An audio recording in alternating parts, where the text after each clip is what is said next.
Nah, tadi temennya si Hooker ada si ampul ini nih. Ampulnya jenis red dan clone yang lumayan giant ya. Jadi ampul itu biasanya ada 3 jenis bentuk kantong. Bentuk egg yang bantet banget. Kemudian yang bentuk lonjong kayak gini, dan peristomnya kalau yang lonjong khas ya, lebih bulat dibandingkan dengan yang egg. Dan ukurannya biasanya lebih gede kalau yang lonjong. Sama ampul yang biasa, yang bentuknya in between antara kedua ini. Nah, ini juga kelihatan kantongnya besar.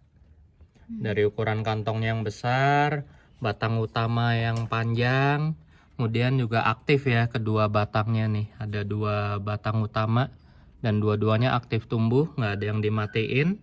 Kemudian juga rosetnya bagus banget. Nah, ini nih yang disenengin bule-bule, ampul yang kuat di Highland. Nah, ini sejarahnya gimana?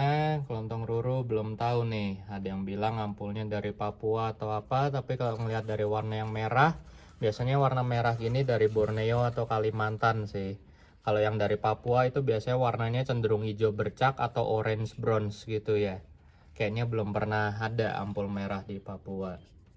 Nah, ini mungkin dapat gen yang bagus nih, dia kuat di Highland. Atau mungkin sebenarnya ampul itu kuat ya di Highland, cuman mungkin bule-bule itu terlalu dingin tempatnya, jadi nggak kuat. Bulunya juga jadi keluar banget ya. Tuh, di bagian wingnya lentik, di bagian tendrilnya juga bulu halusnya keluar. Kemudian ini ciri khas ampul, dia keluar lapisan lilin untuk melindungi daunnya ya. Mantap koleksinya.